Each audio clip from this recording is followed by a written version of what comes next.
আসসালামু আলাইকুম দর্শক।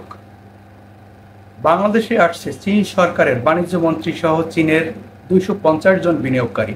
বিনিয়োগ সম্মেলন শুরু 1 জুন। সংবাদটি যুগান্তর পত্রিকায় আজ প্রকাশিত হয়েছে।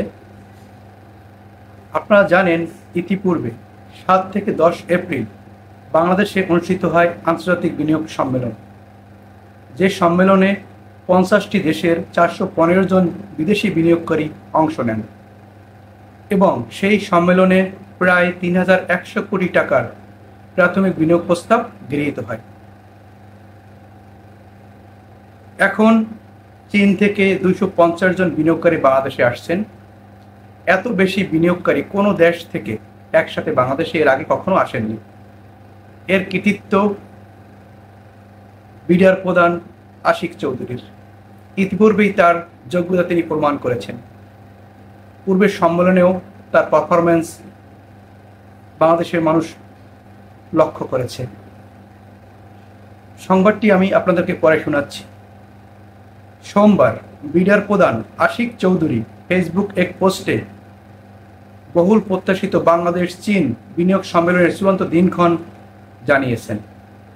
সেখানে অংশ নেবেন চীনের 250 জন বিনিয়োগকারী। বিনিয়োগ সম্মেলনটি অনুষ্ঠিত হবে আগামী 1 জুন।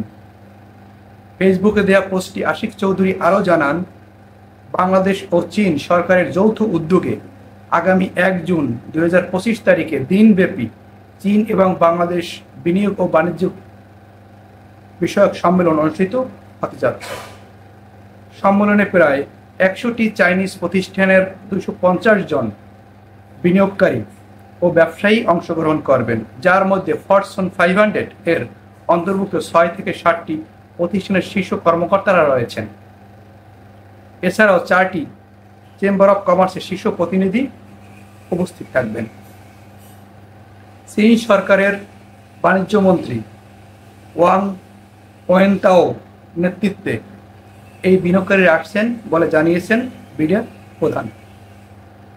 বাংলাদেশ এই প্রথম এক দেশ থেকে একসঙ্গে এত বিনিয়োগকারী ও ব্যবসায়ী একযোগে বাংলাদেশের সফরে আসছেন।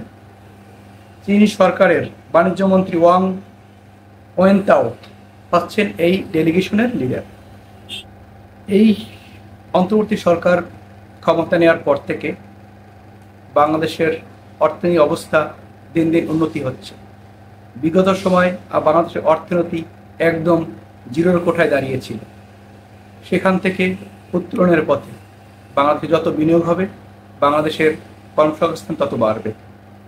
বাংলাদেশের মানুষ চাকরি করতে পারবে, আয় করতে পারবে, যেটা আমাদের দেশের জন্য উন্নয়ন বয়ে আনবে। আমি আশা রাখি এই সম্মেলনেও অনেক বড় বিনিয়োগ চীনা প্রতিষ্ঠানগুলো করবেন এবং বাংলাদেশের উন্নয়নে তারাও ভূমিকা রাখবেন।